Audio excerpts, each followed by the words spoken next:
አዲስ ቅኝት መቀመጫውን በቶሮንቶ ካናዳ ያደረገ የመረጃና የመዝናኛ የሚዲያ አገልግሎት ነው።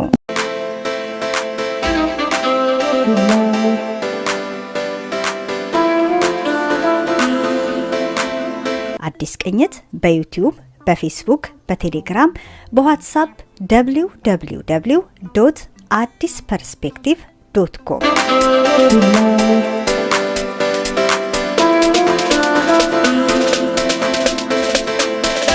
ሐሙስ በቀጥታ የሬዲዮ ስርጭት ከ2 PM እስከ 4 PM ከዳንኤል ስፔክትረም ስቱዲዮ በሬዲዮ ሬጀንት ላይ ታገኙናላችሁ። ቻናላችንን ሰብስክራይብ አድርጉና ዝግጅቶቻችንን አድምጡ። አዲስ ቅኝት የሚዲያ አገልግሎት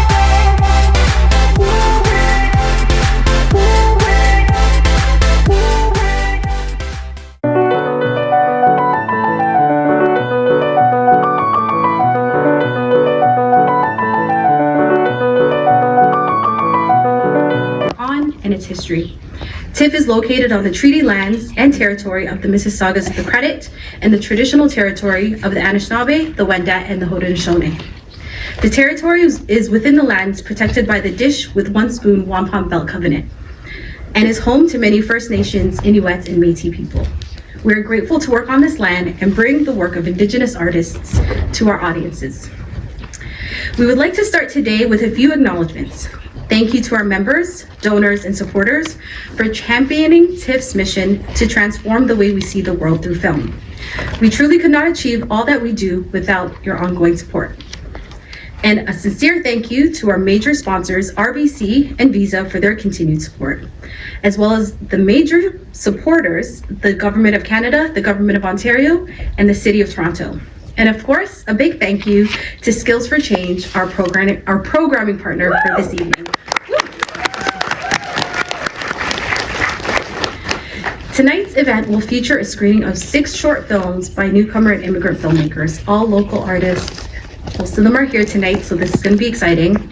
The films are In the Whiteness, directed by Nia Ahmed Abdullah, In the Shadow of the Pines, directed by Anne Kuzumi, Tizita, directed by Gezagan Dimasi, Where Are You From, directed by Wedla Youssef, Shrikandi, directed by Andrea Nirmala Wijajantu, A Letter from the Ashes, directed by Raged Chaturvedi. Following the screening,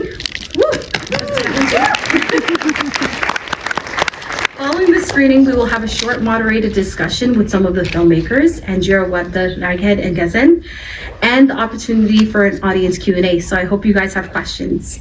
And now I'd like to introduce Sampita Kukade from the Skills for Change. She will share a little bit more about this event. Help me welcome Sampita.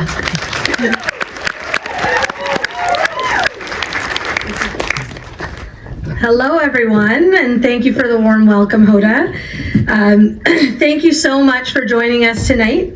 Welcome to an evening of inspiration and collaboration as we gather here to celebrate our Diverse Voices of Canada series. I'd like to first thank the Government of Canada for their support of this event, and thank you so much to TIFF for partnering with us for this important initiative. The series of community events serves multiple overlapping purposes. It's a celebration of Canada's rich diversity in arts and culture. It's a recognition of the many voices, stories, and expressions that weave together the fabric of our nation's cultural identity. This open celebration of diversity serves as a catalyst for cross-cultural dialogue and appreciation. It provides Skills for Change with a platform to foster understanding, respect, and empathy across communities. The Diverse Voices of Canada series encapsulates the essence of inclusivity and empowerment. These events are designed to create a platform for different communities to come together, learn from one another, and build strong intercultural understanding. They serve as a lens through which we explore long-standing systemic barriers, including racism and inequality, with the aim of fostering greater awareness of and driving meaningful change. Skills for Change, with its rich legacy dating back to 1982, has been a beacon of hope for immigrants, refugees, and underserved communities in Canada. For 41 years, we have pioneered programs that respond to shifting trends, uplifting countless lives, and creating pathways to prosperity. But let us not forget the stark realities that drive our mission forward. Now more than ever, our clients face daunting challenges, a relentless surge in housing costs, food insecurity, jobs insecurity, and the silent battles with mental health and wellness. These are not mere statistics. They are lived experiences of individuals striving for a better tomorrow. Our commitment to organizations, including Skills for Change and TIFF, is needed now more than ever before. We stand at the crossroads of history where the call to action resonates louder than ever. The United Nations 2030 Agenda and Sustainable Development Goals beckons us to end poverty, protect our planet, and ensure justice and prosperity for all. Skills for Change's strategic goals echo this global call to action. Tonight, as we embrace the magic of cinema and celebrate the art of storytelling, let us also pledge our unwavering support to create a world where opportunities abound for every individual, regardless of background or circumstance. Together, we can turn dreams into reality, uplift spirits, and build a future where no one is left behind. Welcome to a night of inspiration, collaboration, and transformation. Before our films are showcased, I will just make an introductory remarks of our CEO, Sarana Sandy, who will come up after the films to host the panel discussion. Sarana is our Chief Executive Officer of Skills for Change, and in her role, she is committed to bridging the gap between potential and opportunity for Skills for Change's client success. She holds a Master's in Liberal Arts and Global Development Practice, a Master's of Leadership, and an Honors Bachelor of Arts in Leadership and Management. She has been recognized for her community service with awards including the Canada 150 Good Neighbor Award from the federal government, 100 Accomplished Black Women, and Women Distinction Award from the Jamaican Canadian Association. So we're going to showcase the films now, and then Sarana will be up here with our panelists, and we'll have an opportunity for a discussion and some questions from the audience. So enjoy the show.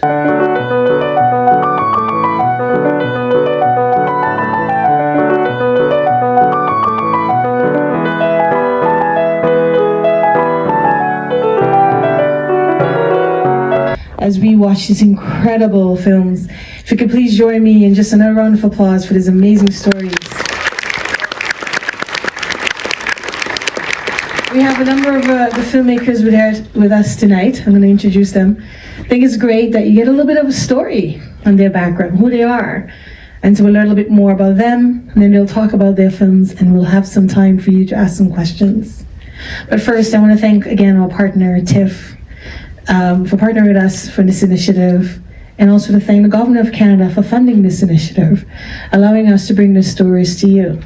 As we say at Skills for Change, our stories are the stories of others, and this evening we saw a myriad of stories that really opened my heart. I hope it opened your hearts also. And I thank all these creatives for sharing so much of themselves with us through film this evening. It was an amazing opportunity to learn and to really engage with this wonderful material. And I encourage you, after this event, to find some time to learn more about these artists and to support their work in any way that you could. So that being said, I want to introduce some of our guests today. First, and I do apologize, I do my very best to pronounce the names appropriately. I'm being called Sarana, I know what it means when someone don't get it right, so please bear with me as we go forward. So first, Gezeren Mankone Dinesi, an Ethiopian journalist and filmmaker, stands as a pivotal figure in the realm of media and cultural advocacy as one of the founding board members of PEN Ethiopia and the executive director of Bridge Entertainment. His dedication to freedom of expression and storytelling has been unwavering. Currently residing in exile in Toronto, Gezeren is the driving force behind the community journal New Perspective, where he serves as both editor and publisher. Adding another layer to his impactful contributions, he hosts a radio show, New Perspective. Additionally, he co-wrote a book titled The On-Cage Voice and holds the position of a board member and chair of the Writers in Exile group under PEN Canada, advocating for writers in challenging circumstances. Please join me in welcoming guests again to the stage.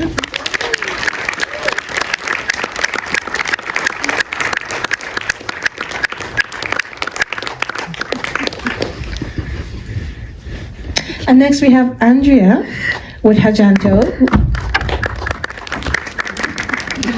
Andrea is an Indonesian writer-director residing in Toronto.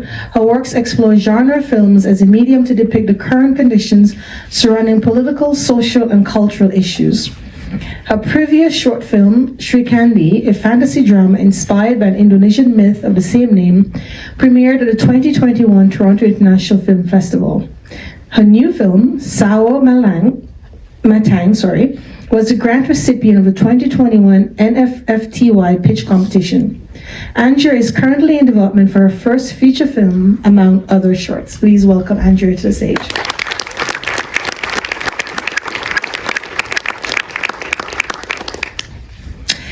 And next, we want to welcome Raket Charabati, who is a Lebanese first-generation filmmaker based in Toronto.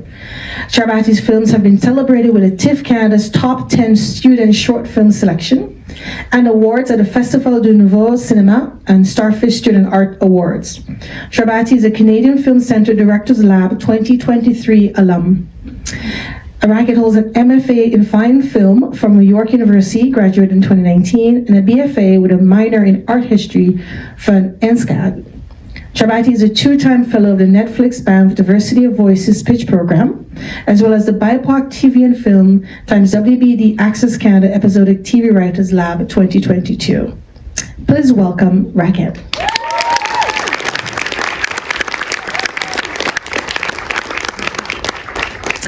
And finally, we have Wada Youssef, who's an artist and arts organizer based in Toronto. Born in Djibouti and raised in the UK, Wada is a POV 3rd Street Artwork and Black Women in Film Producers Residency alum.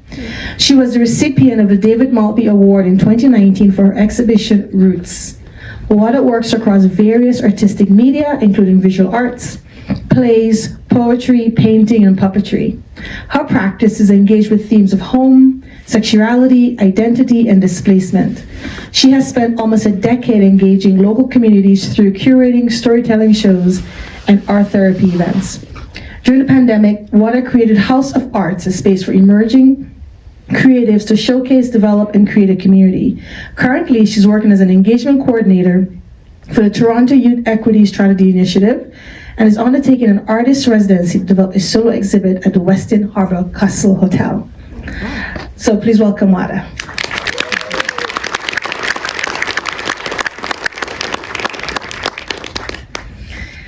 I am so thrilled to have each of you on the stage this evening, and most critically to being able to enjoy a film here today with you in present.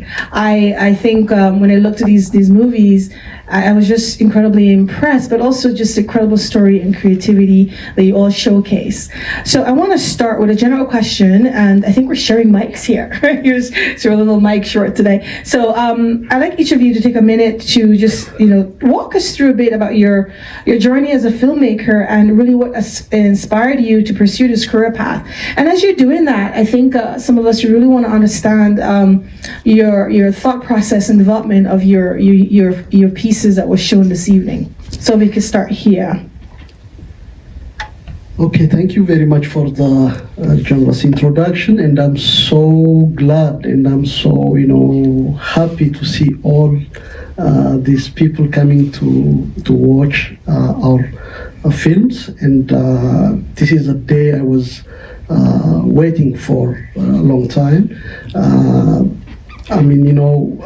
Being a newcomer and making films and to continue your journey is not an easy task.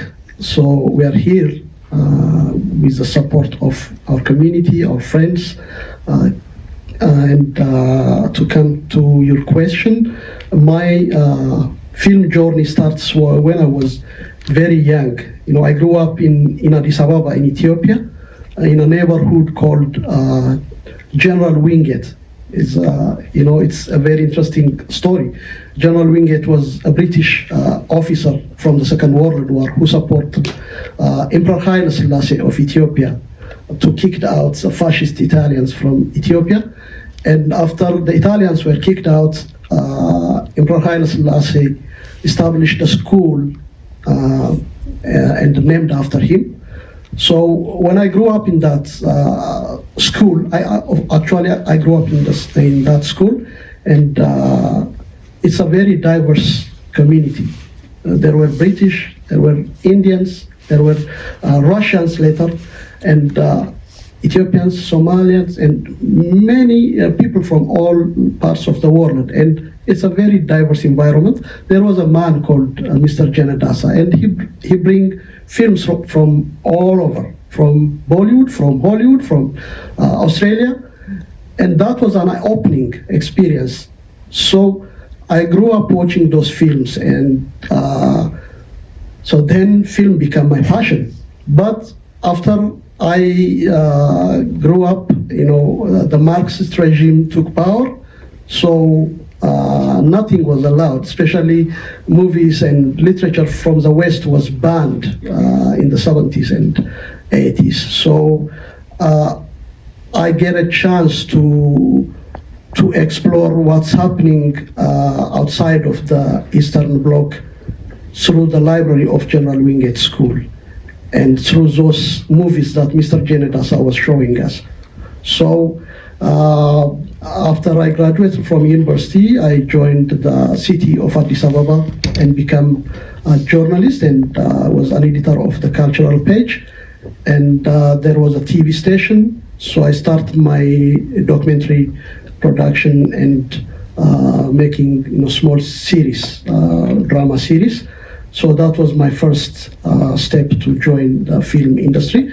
But after the end of Cold War, the film industry was declined in Ethiopia, and the digital revolution started. And with the use of VHS and digital cameras, we started making films. My first production, feature production, was in mid 90s.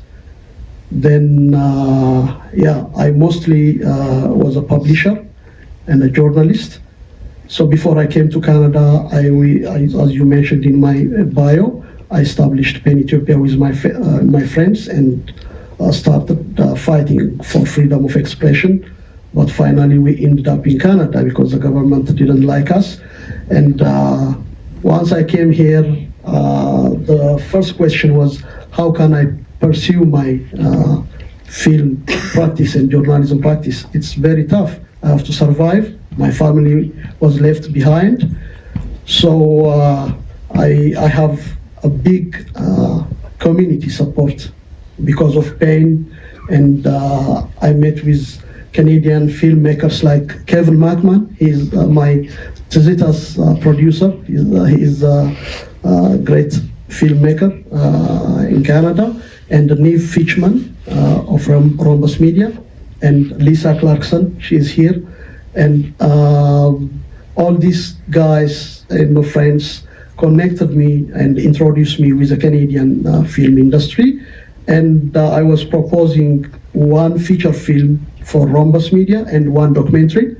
And the documentary became Tizita. Tizita is a very interesting idea because I was fighting with this memory of my past and my challenge to start my new life in Canada. So I was in that limbo when I did Tizita. So it was an exploration of the past and try to figure out what's going to happen in my future. So I was in that place when I made Tizita, and as you watch it, it's a very tough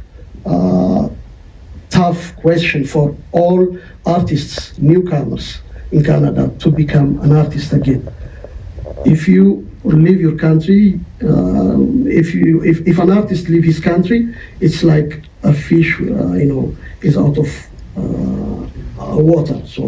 So they can't be an artist, but they're still trying to get that look to stay in what they like. So we are all in that challenge. So Tazita tells you about the past, but at the same time, it's trying to explore your future. So, and I'll continue. Let me give the chance to you. And as I was reflecting, and well, thank you for that, because when I was watching the film, I think when we hear the immigrant story, we very rarely see the artists. And I really appreciate you shining that light on, and you come in and you have to survive, but yet you want to practice your art, you want to sustain your art, you want to keep that creativity alive, and that struggle was really so clear in your film, and I really appreciate it, and I want to thank you for making people aware that immigrants are not just here without that creativity. We want to bring it and sustain it, and we want just everyone being out here today is part of that. Is when you learn about the films and the other art that newcomers are making, I want to encourage you to consume that, to participate in it, show up and provide that support, and you did a great job in shining that light. Andrea, let's hear a little bit about you. It's gonna be very hard to go up after. Yeah, it's always very interesting to hear another artist's journey, so thank you for sharing. And yeah, I don't think mine's that complex. So I grew up in Indonesia and always surrounded by the arts. My father is an artist and a graphic designer, so I was always trained to be one. I think my birthday present for when I was in 4th grade was a subscription to Adobe, and which he came with a trainer, a full-time trainer, being my father. And I was always going to go to graphic design, or at least to architecture, because I didn't mind physics, surprisingly. And so in high school, I was competing in mural competitions to skip school, to skip classes. And we were doing pretty well, like me and my team. And we kept continuing doing that. But there was a slow period when there wasn't any mural competitions around, and me and my friends was doing really poorly in our grades, so we were like, okay, there has to be something. And our guidance counselor, she offered us, oh, do you want to try a short film competition? And we were like, no, I don't know anything about films. I love watching films, but I'm not a technical person at all. So, but my friend was like, Andrea, do it. I don't know how to do algebra. I was like, fine, okay. Let's find someone who has a camera then, or like at least knows how to press the camera. So we expanded our team from like 4 to 8, and then we made a short film. It might be beginner's luck, but that short film ended up going to becoming like the top 10 in the competition, and we became like the only high school team that was in the top 10 when the other teams was from university. And they traveled us to the film festival, and that was the first time I was exposed to film. And doing that, weirdly, it was also a genre film. It was sci-fi, but it was like so poorly made. It was like so low budget. I never show it to anyone, and I don't think I ever will. And it was so bad, but I loved every single minute of it. I didn't do it properly. Like I didn't do the structure of like production properly. Didn't even write a script. I made a storyboard, didn't write a script, and then continued and then made the story in the edit. And then, but I think I just fell in love with the whole process of it, that from there, it just continued. Like we continued doing short films after that, not murals. And when it was time to go to high school, I purposely failed my graphic design test and like my drawing test. They asked me to draw like a human being washing a plate, but then I ended up drawing a plate washing a human. And I was like, listen, if you just want to see my drawing skills, you can still see I can draw. I just can't listen to instructions. But I mean, if you don't want to take someone that's like that, I'm like, that's your loss. My dad was so mad, so mad. But Yeah, I mean, but because going to film school is insanely expensive and we didn't have the money for that, and the only way I could go was because I got a scholarship to Vancouver Film School, and that's why Canada was an option, and it was our only option because they covered everything, and basically what we had to do was fundraise for the living expenses, and yeah, I think I definitely owe it a lot to my parents for always supporting me in my dreams. And when I was leaving for the airport, it was a funny story actually, because he didn't tell me this until I was leaving the airport to Canada. But then my dad revealed that, you know, Andrea, I actually also wanted to be a filmmaker, but I couldn't in high school because my parents didn't have money, so my parents told me to go to graphic design, and I didn't want my children to repeat the same cycle I did, so please do it. So. Oh, well, kudos to your dad. Yeah, good, yeah. And Shrikandi, it came from because it was basically just an excuse to do something in my mother tongue. Like I think I came to Canada with like, oh, if I want to make it as a filmmaker, I need to make it in like Hollywood. I definitely had like the Hollywood LA dream. Like I don't have that. I would very much like to avoid Hollywood now. But yeah, so I was making English language films in university, and I didn't have a voice, and I was still searching for what I wanted to say and what I wanted to do. But this was made in the pandemic, in the summer of the pandemic, like July 2020, and it was it was like there was 9 people on set, probably including the actors. So like everyone just held like very small roles, and it actually reminded me of like the films that I used to do back in high school. So yeah, we just made it really small, and I just wanted to make a film that like I wanted to make and do it in my mother tongue, and yeah, and express. Thank you for giving us that gift. It was really fantastic. And thank you for your story here. Ragged, I have to say, I appreciate every movie that we saw this evening. And some of, it was really fascinating and enjoyable. Your film was also heart-opening and heartbreaking at the same time.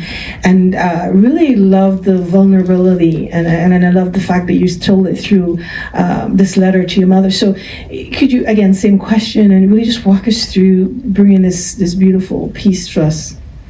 Sure. Yeah, I don't usually make documentary films or essay films at all. I'm a fiction filmmaker.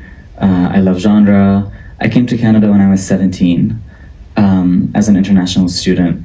My parents followed after with immigration. They stayed in Ottawa, couldn't find a job, couldn't even get a job at Tim Hortons. They just couldn't, and they were so broke that they actually went back and they gave up on Canada. And now they're happier there. And I realized I was fully alone and I'll always be an outsider. In Halifax, I went to NASCAD, which is an incredible art school, but I would come home and look in the mirror and I just noticed my skin color being so dark. I thought, like, I would just come home and be like, wow, I'm so dark compared to everybody that goes here, and I'm literally the lightest brown person you will ever see in your life. But it was, and I understood I'm always going to be not one of them, whatever that means. And I did a lot of programs. I did my master's in film, which is free, so if you don't want to pay for school, York has a free master's program. Anyway. And then I did the Canadian Film Centre, I did the BIPOC Film and TV Lab. I did all these incredible film programs, which were full of BIPOC people. There was a quota and like a big support for diversity.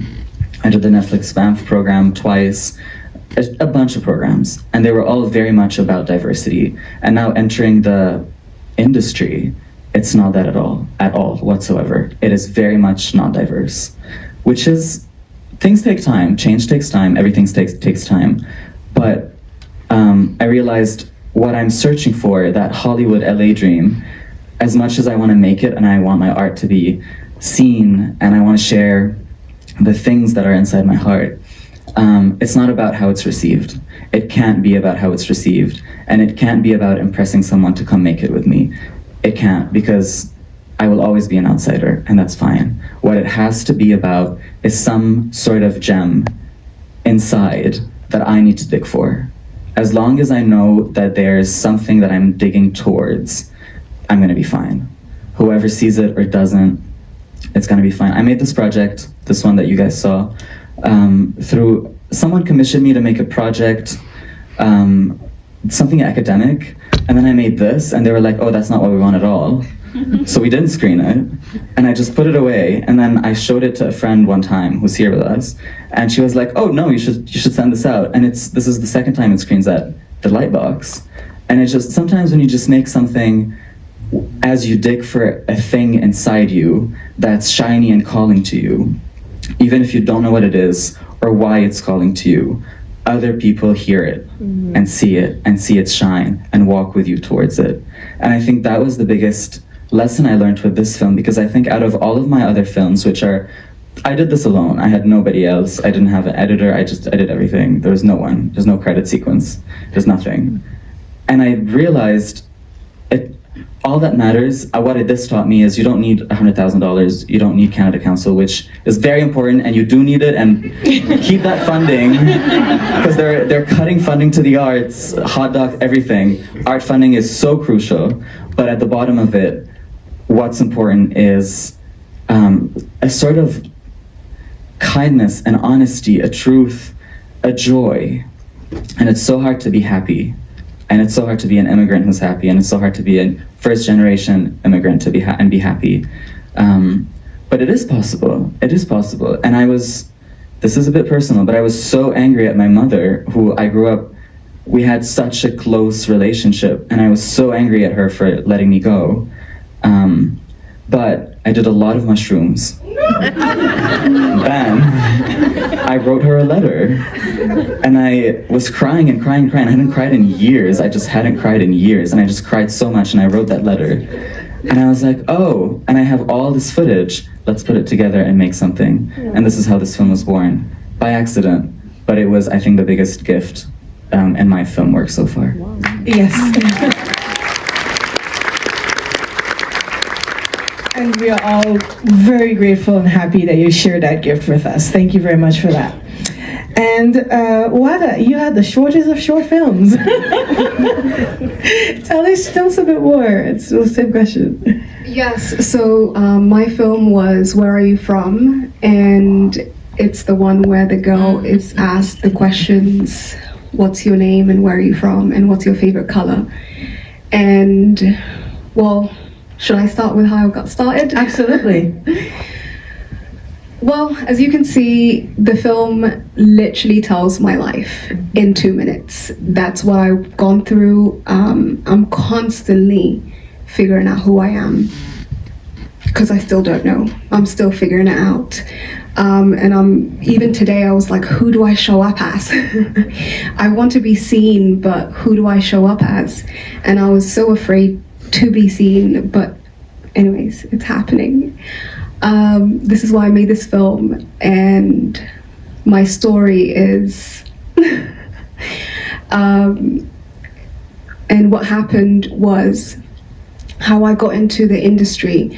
I literally had no jobs, no opportunities. I was a refugee, and I would be at the Metro Hall every day. It's not too far from here, where you get your benefits from. And I'll be waiting there and going to all the hiring fairs. I'll be going to every single opportunity at the Metro Hall. And that's how I discovered the NIA Center. I've done every program in the city that's free, because that's all I could do. And I did what every immigrant does, and that's to prove that you're gonna make it. Whatever you do, you're gonna make it. And I became a workaholic. But what was I working towards? I had no status. I had no foundation set up. I just wanted to prove my parents that I could do it.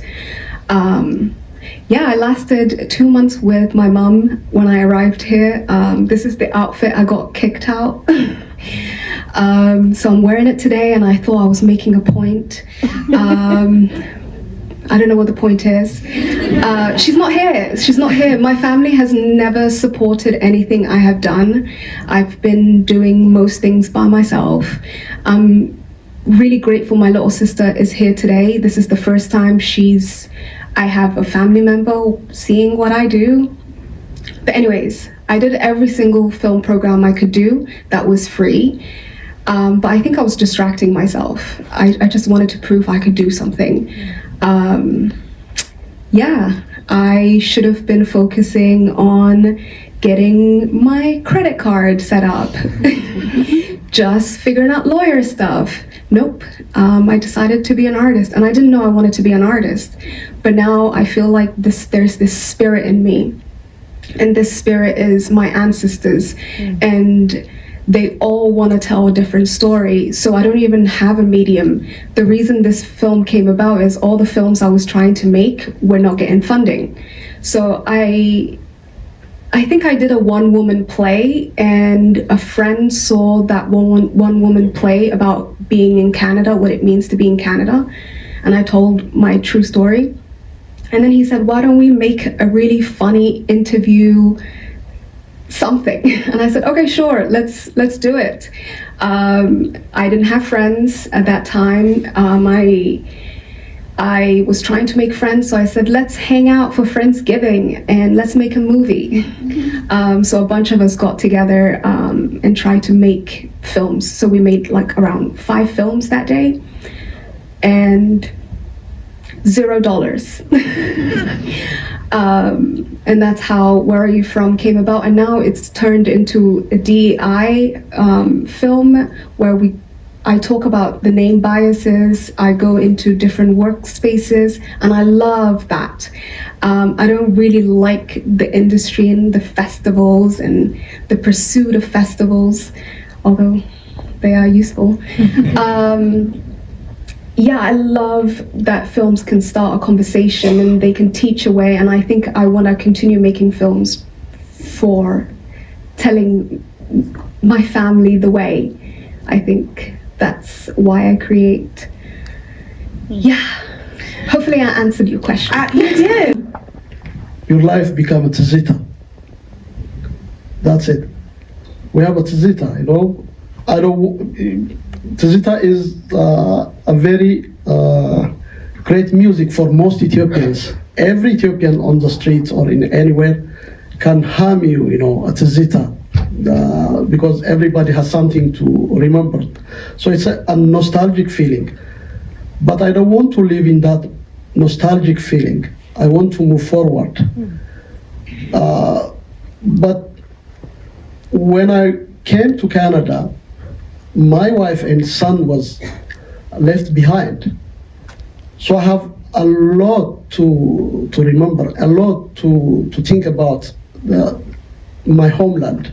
So because half of my identity is there. Once they came here, the feeling of tzita is somehow declining, and my past is, you know, fading away from time to time. And now I am, you know, trying to settle in my new home. So here I am. Now I'm thinking, if I go to Ethiopia, I miss Canada. So the reverse is true. So my home is Canada now. So Ethiopia is my past. But is Canada accepting me and giving me a chance to be as if I'm a Canadian? So that's the question. Yes, I have a good network, I have a good friends, I have PAIN, an organization who fights for freedom of expression and human rights, and, you know, for literature. So that's a big support system. But not every artist has that chance. Not everybody has that chance. My friends did this job with their own, with all those challenges. Muna, we came from, you know, the same origin. I don't know, can I call you Muna? I love that name. So this is a very tough question. So there is a very big gap between the mainstream Canadian society and the newcomer and, you know, what we call exile, refugee, whatever name we give it. So how can we make a bridge between these two group of society that live apart in the same boat, in the same country? Art So- that you guys have made. So that's what I am trying to, in my art, in my journalism, in my film, in my writing, what I'm trying to do is to make a bridge between the mainstream culture and the grassroots, the underrepresented, whatever, to the marginalized, whatever name we have it. So that's the challenge we have. That's the newcomers, fighting every single day to become an artist again, to become a journalist again, to become a writer again. So who can answer that question?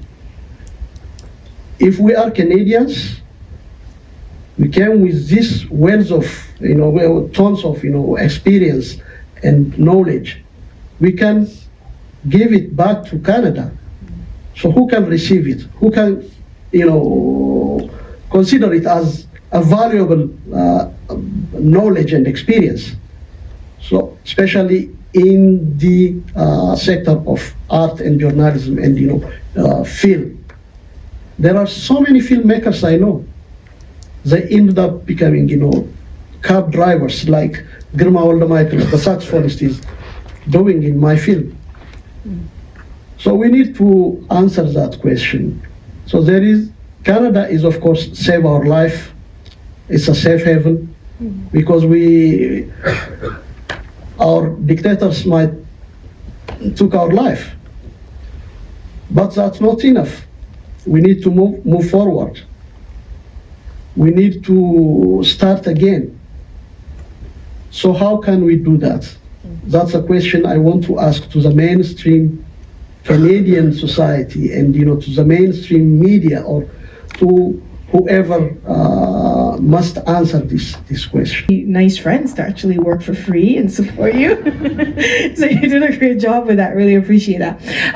We have some mics. I believe we can just take 2 questions from audience members. Do anyone have a question?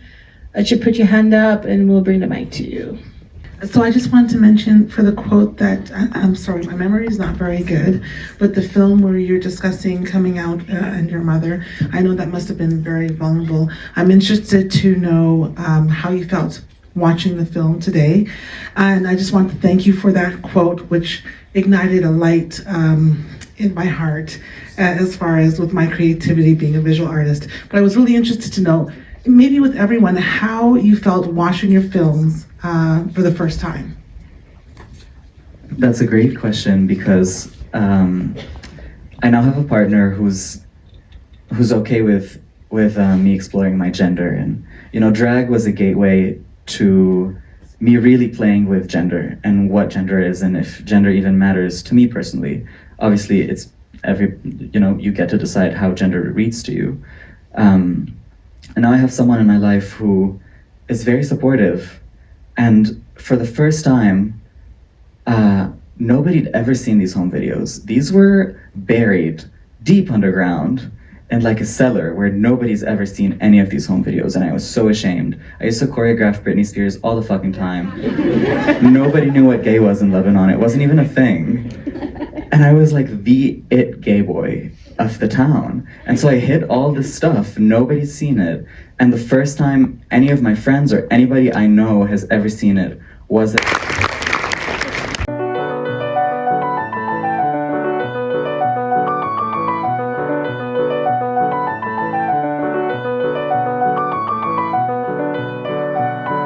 and thanks, that was a great question. Thank you for that. So really wanted to just take a moment and say, Gezahan, Andrea, Wada, and Raghad, you guys, beautiful work. Please join me in a round of applause again.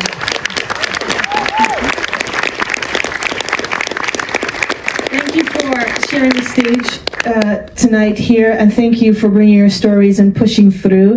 And thank you for showing the varied experiences of immigrants to Canada, and also emphasizing that there's a lot more that needs to be done, that should be done for immigrant creatives, so that you can thrive and you bring your stories for us to enjoy and all your creative aspects for us to enjoy. For everyone on a Friday night showing up here, thank you very much. Really appreciate that. Give yourselves a round of applause for coming out. To the Skills for Change team, thank you very much. Great job. It was fabulous organization of this partner TIFF. Thank you so much for pulling this together. And to the Government of Canada for funding this initiative. We remain very grateful for that. Thank you, everybody. Have a good evening.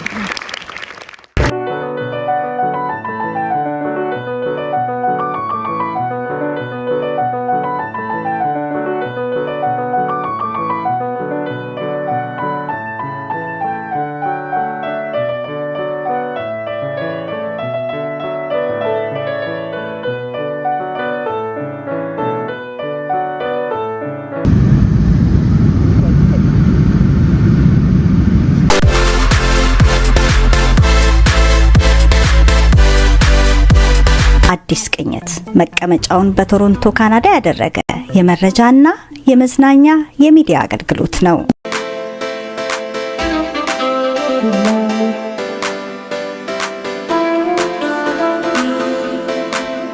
አዲስቅኝት በዩቲዩብ፣ በፌስቡክ፣ በቴሌግራም፣ በዋትስአፕ www.addisperspective.com